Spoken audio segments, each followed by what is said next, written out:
नमस्कार दोस्तों, आज मैं जो कहानी सुनाने जा रही हूँ वो एक ऐसे गांव की है जो अब नक्शे पर नहीं मिलता, क्योंकि उस गांव को एक खामोश दरिया निगल गया था। यह कहानी है कन्हैयापुर की, एक छोटा सा गांव जो एक गहरे जंगल और नदी के किनारे बसा हुआ था। गांव बहुत शांत था, लोग सीधे सादे, पर सबके चेहरे पर एक अजीब सी उदासी थी। कभी कोई त्योहार नहीं मनाता, शाम ढलते ही सब दरवाजे बंद कर लेते थे। नदी के किनारे एक पुराना मंदिर था जो अब खंडहर बन चुका था, और लोग उस रास्ते से भी नहीं जाते थे। कहते थे उस मंदिर के नीचे कोई बंद है और हर अमावस्या की रात वो दरिया में से निकलता है अपना हिस्सा लेने। इस गांव में शहर से एक रिसर्चर आया, राजीव। उसे लोक कथाओं पर रिसर्च करनी थी। उसने गांव में एक पुराना घर किराए पर लिया और रहना शुरू कर दिया। राजीव को गांव वालों की बातें अंधविश्वास लगती थीं। एक दिन गांव के बुजुर्ग बाबा ने उससे कहा, बेटा, उस दरिया के पास मत जाना, वो बहती नहीं, निगलती है। राजीव ने हंसते हुए कहा, बाबा, आजकल के समय में भूत प्रेत थोड़ी होते हैं।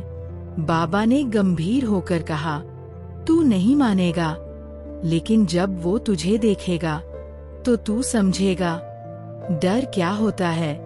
पहले कुछ दिन सब ठीक रहा, लेकिन चौथी रात राजीव को सपने में एक लड़की दिखाई दी, भीगी हुई, सफेद साड़ी में, आंखें बिल्कुल खाली और बाल घुटनों तक भीगे हुए। वो सिर्फ एक ही बात कहती, वापस मत जा, मत जाओ दरिया के उस पार।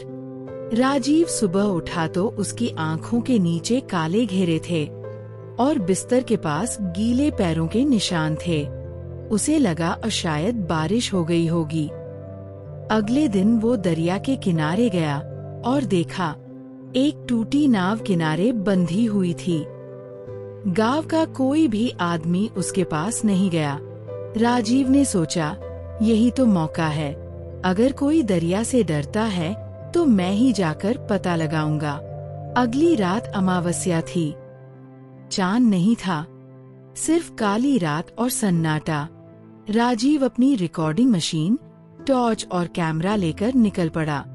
नदी के किनारे अजीब सी शांति थी, जैसे वहाँ हवा भी रुक गई हो। जैसे ही उसने नाव में कदम रखा, नाव अपने आप बीच दरिया की ओर खिसकने लगी। पानी स्थिर था, पर लहरें जैसे उसके पीछे चल रही थीं। राजीव ने कैमरा ऑन किया, तभी कुछ धुंधली आकृतियां पानी में दिखीं। मानव आकार, मगर चेहरे नहीं थे, सिर्फ आंखें, सफेद, चमकती हुई। अचानक नाव रुक गई। सामने मंदिर के खंडहर का एक हिस्सा नदी से बाहर झांक रहा था। राजीव जैसे ही वहां गया, एक जोर की चीख सुनाई दी, जैसे 100 औरतें एक साथ रो पड़ी हों। और पानी की सतह से एक चेहरा ऊपर आया, वही लड़की जो उसके सपनों में आती थी। पर अब वो लड़की नहीं थी, वो कुछ और थी। उसका चेहरा गल चुका था, आंखें खून से भरी और मुंह से कीचड़ बह रहा था। राजीव भागना चाहता था, लेकिन नाव हिल नहीं रही थी। लड़की ने धीरे धीरे कहा, अब तू भी यही रहेगा, जैसे बाकी सब रह गए।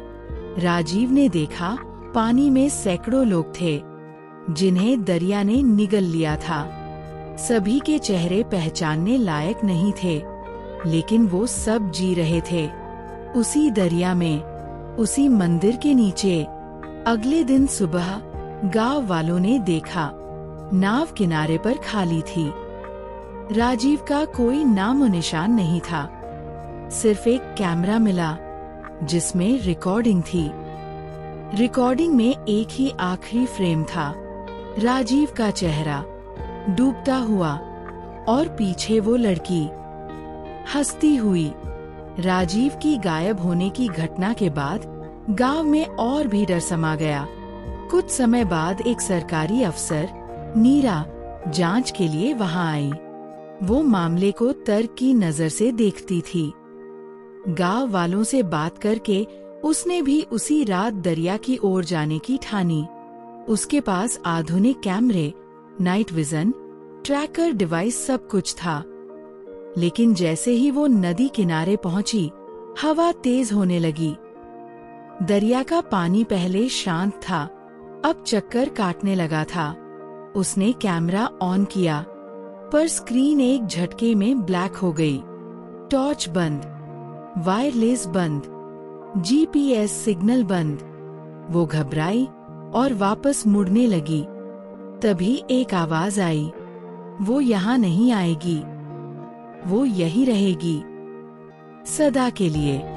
पानी से हजारों हाथ निकले और नीरा को जकड़ लिया।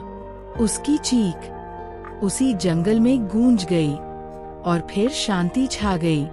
कहते हैं अब जो भी उस दरिया के पास जाता है वो राजीव और नीरा की परछाइयां देखता है, कभी नाव में बैठते हुए, कभी मंदिर की छत पर टकटकी लगाए हुए। कोई नहीं जानता कि वो आत्माएं अब तक क्यों वहीं हैं, या उन्हें मुक्ति चाहिए, या किसी नए को अपने साथ जोड़ना। आज भी जब चांद अमावस्या में गुम हो जाता है, उस रात खामोश दरिया फिर से खुलता है और इंतजार करता है अपने अगले शिकार का। हर पानी बहने के लिए नहीं होता, कुछ पानी सिर्फ निगलने के लिए होता है। और जब तक तुम समझो, तब तक बहुत देर हो चुकी होती है।